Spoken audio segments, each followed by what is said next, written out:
Hello, my name is Peter Hernandez, and this is The Core Truth. And today I have Suzi Farajiani with me today from Douglas Elliman, Beverly Hills, and super excited to have you on the show, Suzi. How are you today?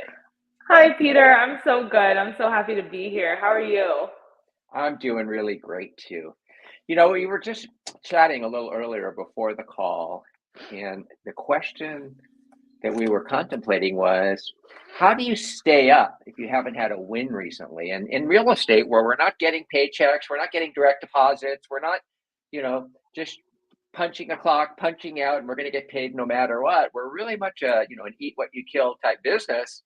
If you haven't had a win in a while, I mean, what do you do? How do you keep yourself going? I mean, I think everybody would be interested in just like hearing what you do. I love that question because it really requires a lot of thought behind it.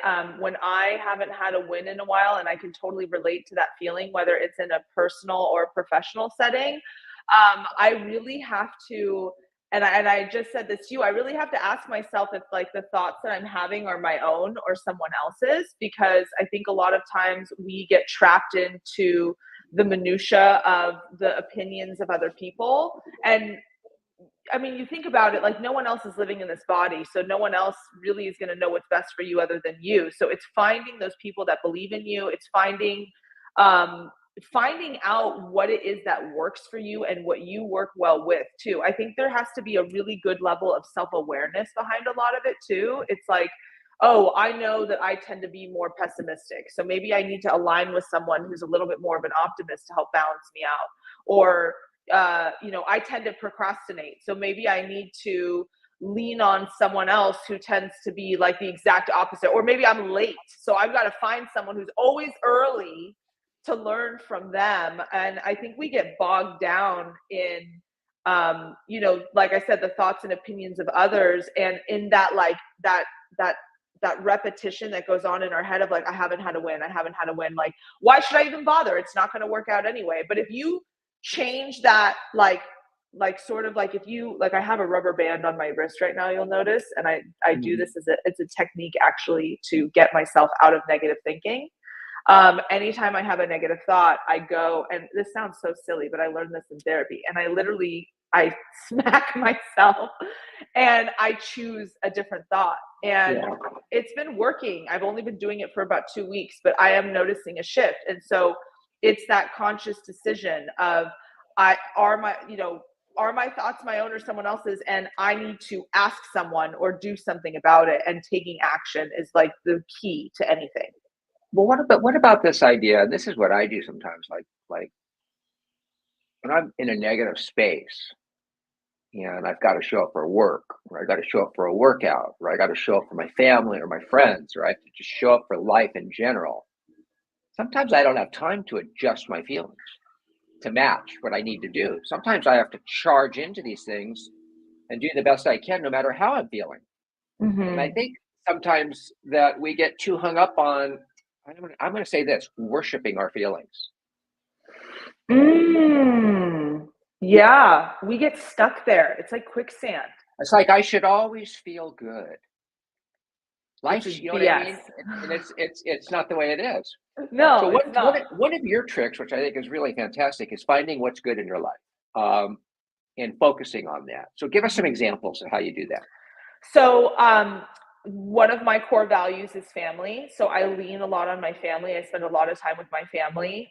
Another one of my core values is movement. So I spend a lot of time in nature, whether it's, going for hikes, going for walks. I have a dog who's a 3-year-old dog who's in training. So I got to walk her like miles and miles every day to get her to just relax. Journaling has been a huge tool for me. I have my journal right here. I mean, this is my journal that I've had. Let's see, how far into it am I at? Oh, there we go.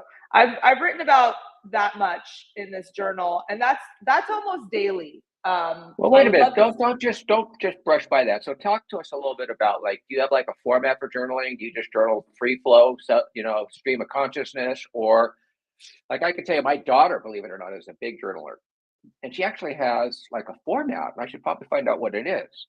But yeah, I do. she works through it. So tell me, what do you do? How do you do it? So I do something called a 10-10-10. So I write down 10 things that I'm grateful for, 10 things that I'm affirming about myself. So 10 affirmations, 10 gratitude notes, 10 affirmations, and then 10 things that I'm calling in or attracting into my life. So whether it's I'm attracting a loving partner, I'm attracting a loving relationship with myself, I'm attracting clients who want to work with me now and appreciate me. I'm grateful for my health, the air in my lungs, my amazing abilities. And like the affirmations can be something like, I'm worthy of love and abundance. I love myself. I approve of myself. I'm a good realtor because I work hard for the people that I care about.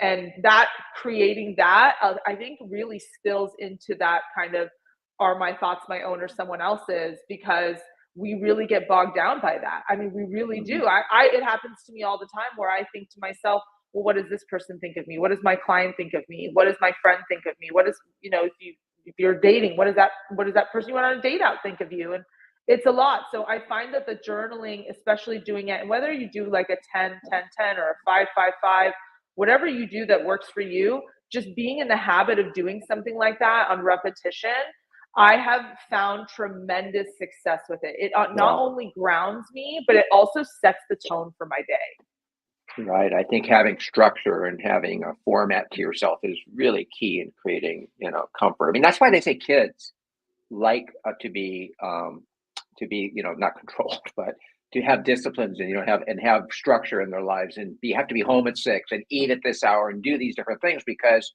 even though they complain about it and they just want to go willy nilly, it actually creates comfort and security for them.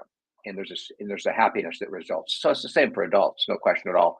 When you talk about surrounding yourself with people that are supportive, you call it knowing your tribe. And I think that's an interesting concept, knowing your tribe. And what do you exactly mean by that? It's the people who you can count on. It's the people who believe in you. It's the people who see you outside of yourself. I mean, we all have, I've heard this saying where, like, when you're meeting someone new or when you're on a first date, like, it's not always you that shows up, it's your representative. And we all put our representative to the world. And it's so true, but really the people who are your tribe, those are the people you don't have to wear your representative hat for. I did an exercise a few years ago where I sent interview questions to the people who know me the best. And I asked them 5 questions. I asked them, what are my strengths? What are my weaknesses? What do you know about me? What can you count on me for? What can't you count on me for? And I asked those 5 questions to every person whose opinion I hold in high regard. And my intention was just to continue my path of personal growth and awareness. And I wanted to know, how do the people around me experience me? Because there's the person that you think you're putting out, like your representative. And then there's the person that the other person on the other side of the table from you is experiencing from you. And you may not always, those two may not always be aligned. I could have the intention of something, but you may not receive it that way. So that's really important. And having it's really being authentic, right? It's being authentic in your life. Social media is kind of teaching us that, in a way, that if we really want to, boost our social media, be authentic. Don't put on your representative. The representative will gain followers. It's just so interesting. That's really a good point. I think that's why people are sick of curated content. People want stuff that's a little bit more real and raw, because people are sick of all the perfectly edited photos.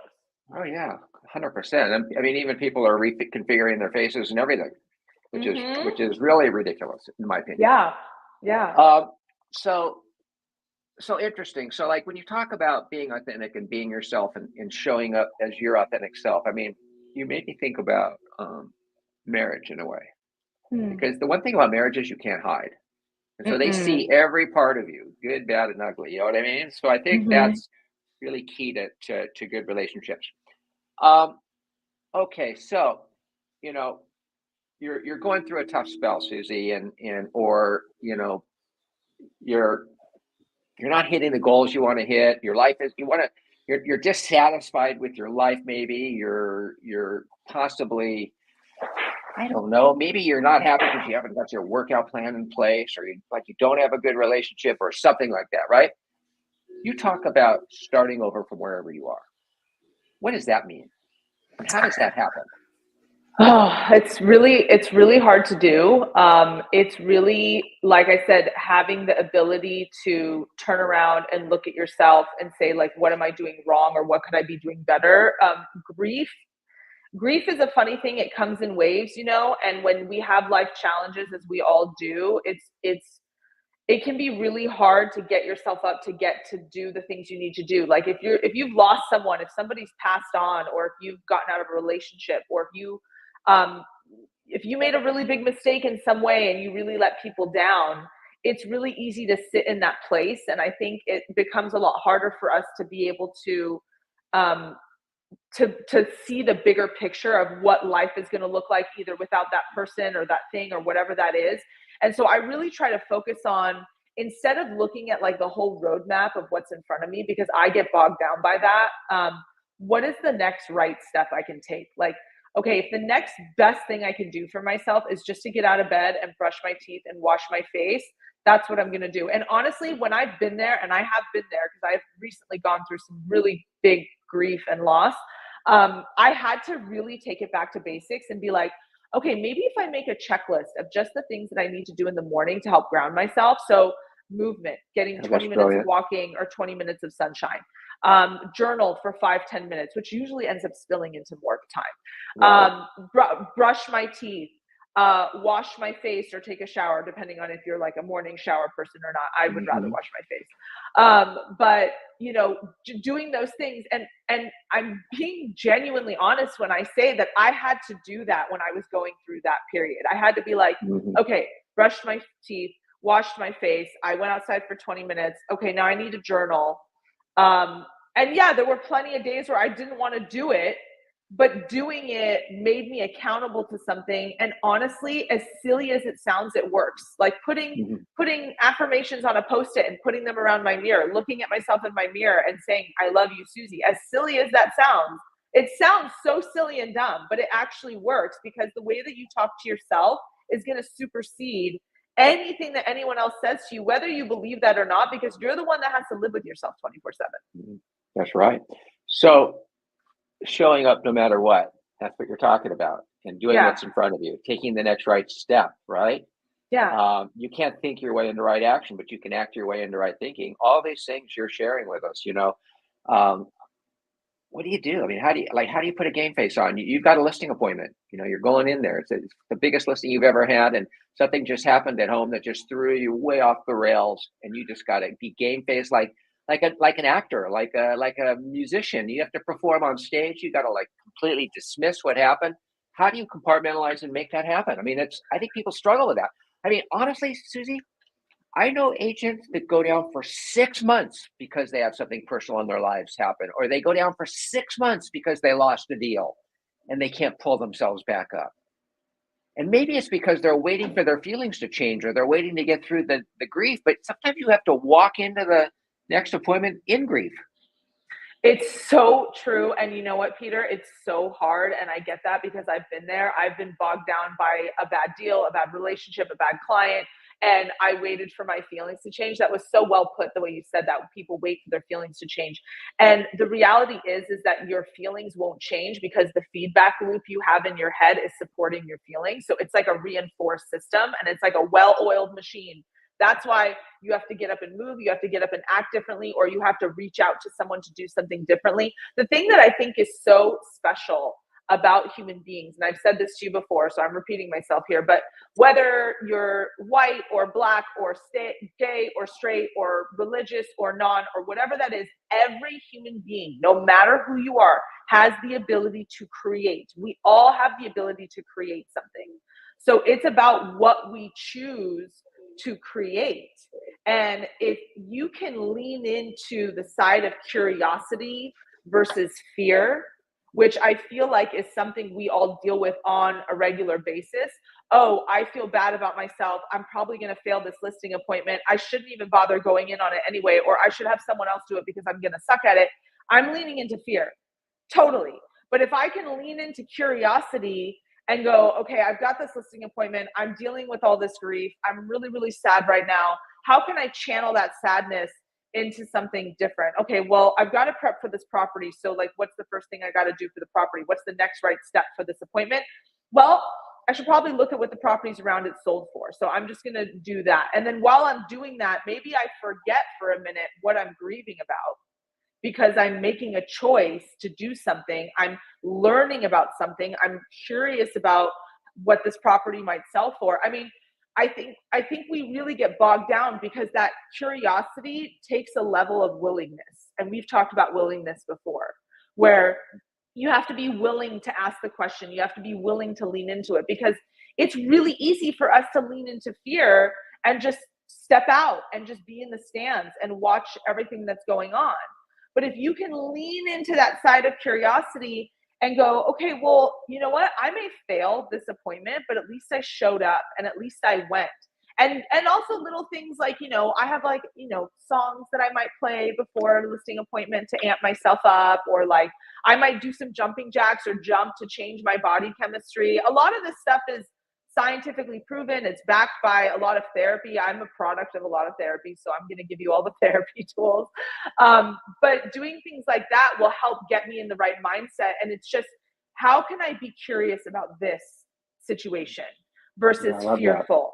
Even when you're doing open houses, it's the same thing. Like I just had the role play call before I was on the phone with you. And it was an open house role play, and the agent comes in, and the agent on the other end was not engaging really at all. And so I had to ask him, like, you need to be curious about this person. I want to get to know you. That's how you make connection. As human beings, we're here to connect.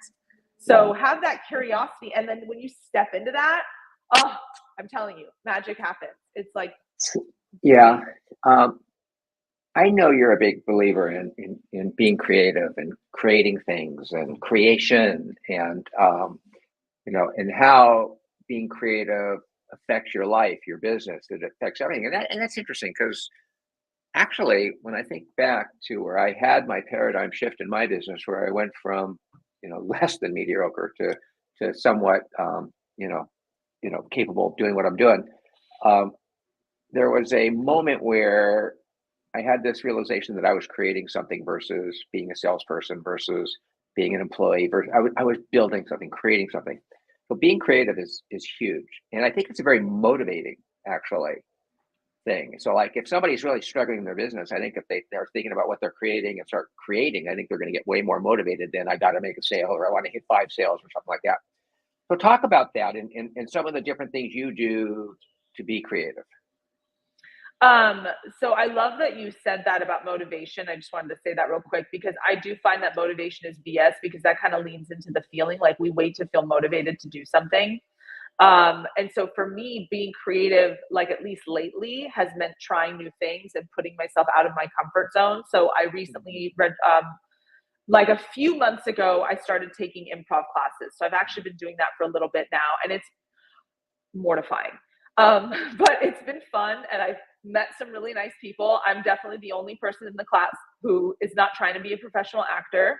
So in that sense, it kind of takes the pressure off me a little bit, which I enjoy, because I don't know. I almost feel like the stakes aren't as high in the class. So I feel like I'm able to actually have fun. And then I recently enrolled myself, which I don't start till the first week of May, in Toastmasters, which is like a sort of like a public speaking forum. I don't know if you would call it like a club, but it's a group that meets a couple times a month. And a lot of it's around public speaking, which I'm terrified of. I think most people are terrified. I'm pretty sure they say like people are more afraid of public speaking than they are of dying. I think improvisation would be, I think trying to be a comic would be the most scary thing of all to be. When I think totally about agree. it, and then public speaking right on the hill. So that, yeah. Yeah, totally agree.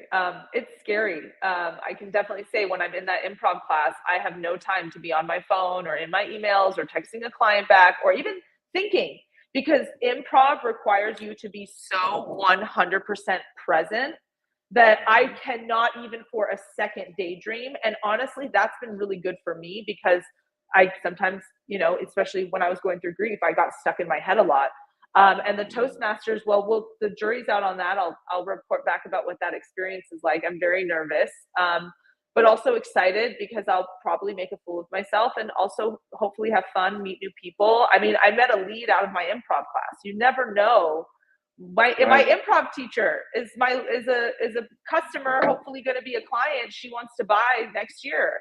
So you just never know who you're going to meet and where you're going to go. And look, all that happened was I went and decided to be creative, put myself out of my comfort zone, took an improv class that I was like going to make an ass out of myself at. And then my improv coach, oh, you're a real estate agent? Oh, well, I want to buy a house next year. Done. Amazing. That's the gold that comes out of that. When you do things like that, gold happens. It just appears. You seem like a very disciplined person, Suzi. Would you classify yourself as disciplined? I would, yes. I would say that I'm disciplined. And I think you're the one that says, I don't know who says it, but I feel like I hear you in the back of my head always say that there's freedom and discipline. And I couldn't agree more with that. Yeah, I think that's really great. So also what I've heard throughout this conversation, and I think it's something we all struggle with, and that's being kind to ourselves. And like if we spoke to others the way we speak to ourselves, I mean, we wouldn't have any friends at all. There's no question about it. Since we can't escape ourselves, we listen to this negative talk all the time. What are some ways to be kind to ourselves? Like, how can we be better friends to ourselves? Maybe it's a way of saying it. That's a good one, Peter. I'm honestly still figuring that out. Something that I've been doing is taking myself out on dates. Like I love to go for drives. So I've been driving up the coast. I drive up to Montecito or Santa Barbara. I go up to my favorite little coffee shop up there or my favorite sandwich shop, where I'll drive up to Ojai, where it's really beautiful. And for people who don't know where those places are, they're just, I mean, driving up PCH, you've got the ocean to one of your sides and mountains to the other side. And Ojai is just beautiful, lush and green with these gorgeous big back roads that you can, zip down, which I love to drive. So for me, finding things that, bring me joy. When you're in a time of grief, it's really easy to say to yourself that like, you're not good enough or that you're not worthy of something. And I have struggled with a lot of that and feeling like I'm not enough. And I think that a lot of, I mean, I don't want to speak for everyone, but I feel like in my 30 plus years of living that every single human being deals with some type of fundamental thought process that they believe about themselves that has some type of negative connotation, whether it's I'm not good enough, which I think is one of the most common ones I hear, or I'm not lovable. And I feel like, all that stems from whatever our upbringing is. And like I said, curiosity. I'm curious about those thoughts. I'm curious about why they make me feel bad or why they make me feel good. So I've leaned into that and I've tried to figure out ways to heighten my awareness of those thoughts and feelings and how they do kind of have like I don't know if repeat effect is, but when I said earlier about that well-oiled machine, it's like our thoughts and feelings reinforce our actions and behavior. And then it's like this constant feedback loop.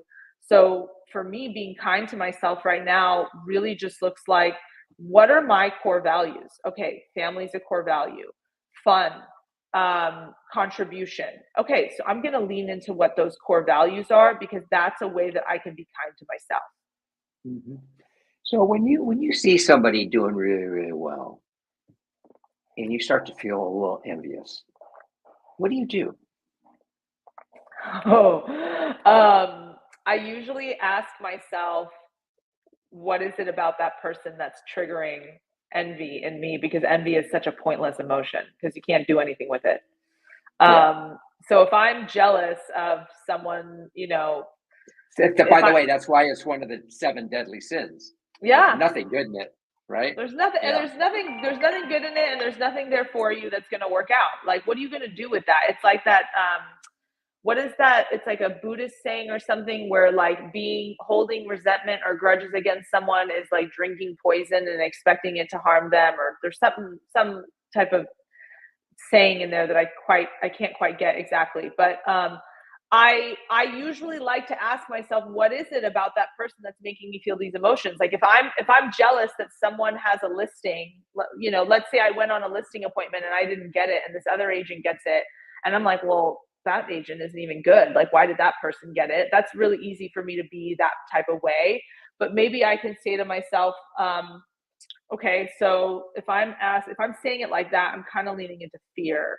So, because I'm scared and I'm yeah, but a lot of that comes from fear because we judge. I mean, like, think about it. Like when you're in nature, you've got to judge if the tiger that you see is going to eat you or not. And fundamentally, as human beings, we're wired to judge everything. I think that's part of fight or flight.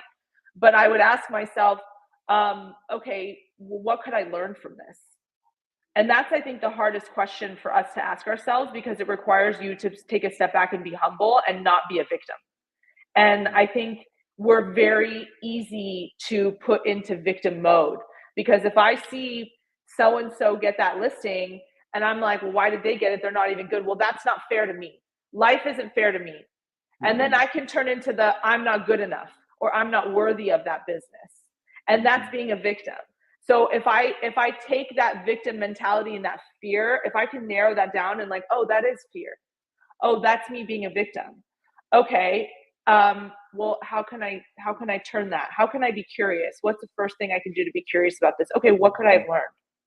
What could I have done differently? Did I maybe miss something in my prep?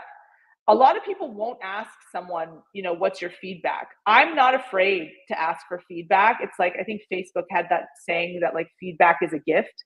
I think that's a huge, huge lesson that I've learned is asking for feedback because how am I ever going to get better if I'm stuck in the Suzi feedback loop of how I'm not good enough or how the world isn't fair? That is not going to serve me at all. Not at all. So, final question. You have a saying that nobody makes it on their own. I totally agree with that. Tell us some of the people that have helped you in your life and how they helped you. Well, you're one of them. You've helped me in a lot of ways, Peter, because you've inspired me. Our talks have been very, very, very inspiring and just very eye-opening for me. Stan Smith, my manager, he's been a great support system for me. Freddie Babayan, Brad Feldman, a lot of the coaches, Jeffrey Stanton, that we have in Element. Element is part of my tribe. They've helped me make it. They've helped me be a better agent. My family, my sister, my mother, who are my biggest supporters, my biggest cheerleaders, who are there for me no matter what, my best friends, the ones who will tell me what I do and don't want to hear because they know that I want the people who are in my life to know that they can count on me. So that's really important to me. So it's those people who I want to count on me. I want to know what they think and what they feel and how they experience me. And it's like my friends, my Element role play colleagues, all the people that we have on the role play call, that's part of my tribe because especially the ones who participate, we're on there to help each other grow, to root for each other, to get better, to learn from each other. And so really, if you think about it, like if you really want to lean into that, everybody around you can be a tool for you to grow. So the Oscar goes for Best Realtor to Suzi Farajiani. That was a perfect acceptance speech. I love it. That was good. That was funny. So thank you, Suzi, for doing the core truth with me. And I don't think there was one thing you said that wasn't pure truth and really more. So thank you so much for that. And this is Peter Hernandez. I'm your host. This is the core truth. Again, let's thank Suzi Farajiani for a wonderful, wonderful talk today. And thank you, I wish Peter. everybody a really great day, great week. Thank you. Thank you.